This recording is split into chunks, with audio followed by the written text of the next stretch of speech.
Evidentemente que van apareciendo todavía muchas dudas en el camino y cómo va a funcionar. Esto se supone que va a empezar a ser desglosado conforme vayan avanzando las siguientes horas. Vamos a analizar también este segundo plan económico anunciado por el gobierno y lo vamos a hacer conversando con el exministro de Hacienda, actual profesor de la Escuela de Gobierno de la Universidad Católica, Rodrigo Valdés, que nos acompaña esta noche. Gracias, exministro. Rodrigo, ¿cómo estás? Buenas noches. ¿Qué tal? Muy buenas noches, Juan Manuel. Rodrigo, te leía hace algunos días y tú decías que de verdad la gente tiene que sentir que el Estado le tiene que dar una mano. Esto lo decías que hace 2 o 3 días nada más. Esta respuesta que conocimos hoy día en este segundo paquete, ¿va en la línea de lo que tú estabas planteando?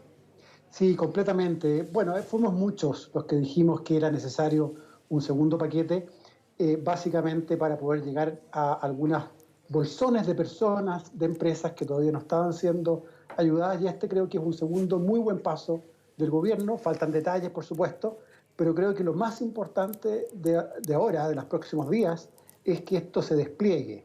Eso quiere decir que se apruebe si es que es necesario hacer leyes, que se hagan los reglamentos. La verdad es que lo más importante, más que el detalle mismo de cada medida, es que esto le llegue a la gente. Y por lo tanto yo creo que lo urgente hoy día es que el sistema político se mueva para que esto llegue a las personas. Vamos a ir viendo nosotros en pantalla mientras conversamos, Rodrigo Valdés, parte de los anuncios que hacía el gobierno, y ahí se van a empezar a desplegar en torno a estos anuncios, como por ejemplo cuando se hablaba de este estímulo económico, qué hacer especialmente, por ejemplo, con las personas que se encuentran hoy día en condición de independientes o trabajadores informales. Hay que entender como trabajadores informales que aquí hay como una cierta división, ¿no?, entre los que boletean y los que ni siquiera emiten boleta, que son trabajadores que de todas formas reciben un sueldo, pero que no tienen hoy día ante impuestos internos cómo justificar que efectivamente estaban recibiendo algún tipo de remuneración. Esta primera línea de apoyo que vimos por parte del gobierno, ¿de qué manera crees tú que debiese ser distribuida entre estos trabajadores? Bueno, primero hay que reconocer que es bien sustancial el monto. Acordémonos que en el primer paquete había un monto de bonos que totalizaba un monto de 170 millones y nos movimos de 170 a 2.000. Por lo tanto, es un salto grande. Ahora hay que distribuirlo bien. El gobierno, entiendo, están trabajando en las formas. Hay distintas maneras, ¿no? Sabemos que la gente tiene cuenta RUT, existen datos administrativos de muchas cosas. Hay que usar esos datos de manera de poder llegar a la gente de nuevo lo antes posible. Pero este es un monto sustancial que alcanza para algunos meses.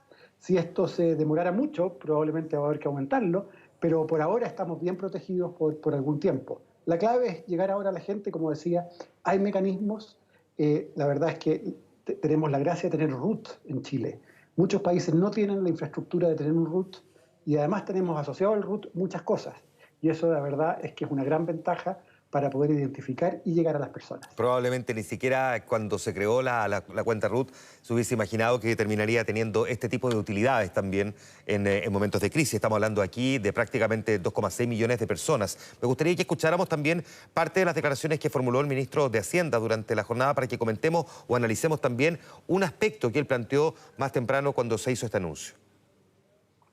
Pero lo que sí hemos acordado con los bancos, y se lo hemos pedido expresamente, es que si al mismo tiempo que el Banco Central de Chile, en su actuar coordinado con toda la autoridad económica, incluyéndonos nosotros y la Comisión de Mercados Financieros, está inyectando mucha liquidez, financiando a los bancos a tasas bajas, bueno, nosotros queremos que esas tasas bajas se traspasen. O sea, si el Banco Central está prestando una determinada tasa, bueno, es justo que el banco cobre un spread, una diferencia, que pague sus costos operacionales, que pague los empleados que tiene que tener, los sistemas, las provisiones que tiene que hacer de cara a la regulación, los trámites, los procedimientos, pero esto tiene que quedar acotado a un rango bajo. Por eso hablamos de condiciones preferenciales y los bancos se han comprometido con aquello.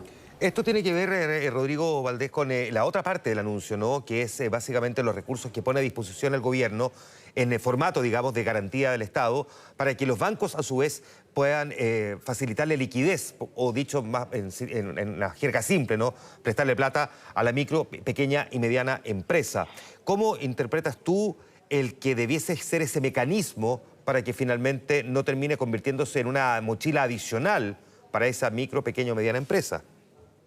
Bueno, aquí tenemos que caminar un camino bien delgado, porque para los dos lados tenemos problemas, precipicios en el fondo. Si las tasas son muy altas, vamos a poner en riesgo a la empresa, pero si las tasas son demasiado bajas y los bancos salen para atrás, es un problema después tener a los bancos en problemas.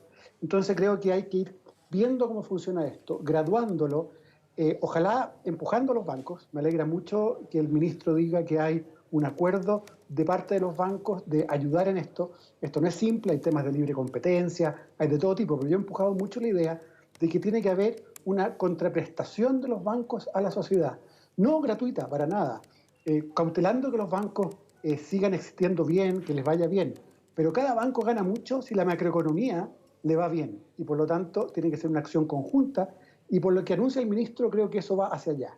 Yo le daría potestades básicamente al Ejecutivo para que vaya empujando lo que sea necesario esto, si tiene que graduar temas dentro de su programa, que lo haga y que vaya informando en el Congreso, que vaya informando el avance, de manera que todos entendamos cómo se están haciendo las cosas y por qué van cambiando, si es que es necesario cambiarlas.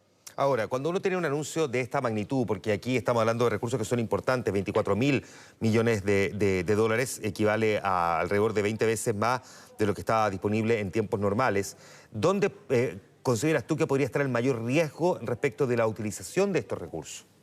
Bueno, yo creo que hay varios riesgos. El riesgo mayor primero es que no tengamos los mecanismos para que de verdad se despliegue esto, que nos metamos en una burocracia compleja, Claro. que los bancos se demoren. Entonces lo primero es que esto tiene que ser muy rápido, es un tema de días, para mi gusto, que tiene que esto estar funcionando. Segundo lugar, hay también riesgos que el Estado tiene que cautelar.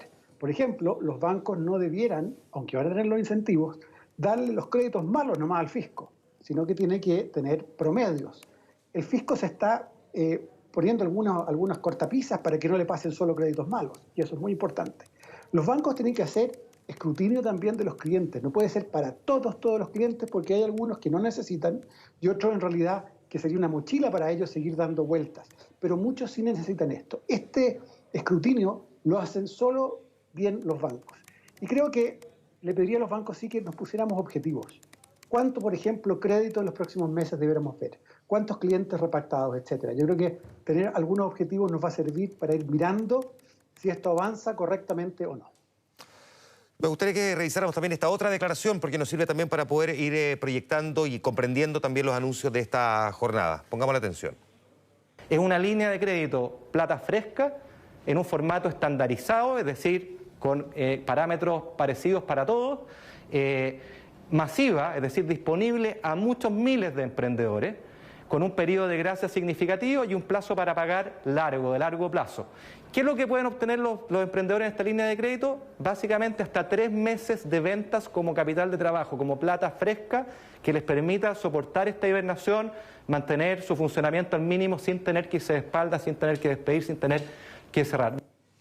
Claro, 3 meses. Hay quienes hoy día yo escuchaba decir a lo mejor 3 meses no es suficiente porque la reactivación propia de nuestra economía después de la pandemia también va a ser lenta y por lo tanto a lo mejor debiesen haber sido un poco más. ¿Qué opinión tienes tú en tanto fuiste también ministro de Hacienda? Mira, crucemos el puente de los 4 meses más cuando lleguemos más adelante. Sí, es verdad. Hoy día la clave es tener plata para que la empresa no tenga que cerrar. Tenemos que cuidar el hecho que si no hacemos nada como sociedad, vamos a tener muchas quiebras. Y eso no es solo malo para la empresa, para el dueño, para los trabajadores de esa empresa, sino que chorrea al resto de la sociedad. Igual como nosotros nos tienen en cuarentena algunos, es para que no contagiemos a otros. Esto tiene una cosa similar. Tenemos que ayudar a algunos para que también ayuden a otros, porque si algunos quiebran, eso tiene ramificaciones sobre otros. Entonces creo que el paquete es muy importante. Lo que tenemos que ponernos de acuerdo ahora es que se despliegue. Probablemente vamos a encontrar problemas que algunos bancos no lo pueden usar por alguna razón, algunas empresas necesitan otra cosa, y vamos solucionando los problemas en la medida que vayan apareciendo. Pero no tratemos de diseñar el paquete perfecto antes de desplegarlo, porque si no vamos a llegar tarde. Déjame, por último, Rodrigo Valdés, llevarte a este escenario. Hay mucho de análisis que se ha venido haciendo, y especialmente, diría yo, en la última semana, sobre cuánto le va a pegar a la economía chilena la pandemia del coronavirus, cuánto es el nivel de desempleo que eventualmente se pueda generar, cuántas empresas eventualmente puedan llegar a quebrar. En la mirada de alguien que es experto, que ocupó el cargo de ministro de Hacienda, que hoy día además es académico y tiene que enfrentar esta misma pregunta probablemente por parte de sus propios alumnos, ¿cuál es la proyección que a ti te parece que se acerca más eventualmente a tus convicciones o a la realidad según tu propia observación de lo que estamos viviendo? A ver, lo que se ve ya en otros países, y en Europa lo estamos viendo y probablemente nos llegue una dinámica parecida, es que la profundidad de la caída es grande. esto es una caída de actividad muy fuerte en los próximos 2 meses comparado con otras recesiones que hemos tenido. Pero aquí viene lo importante. Esa parte hay que pagarla porque es necesario para el tema de la salud.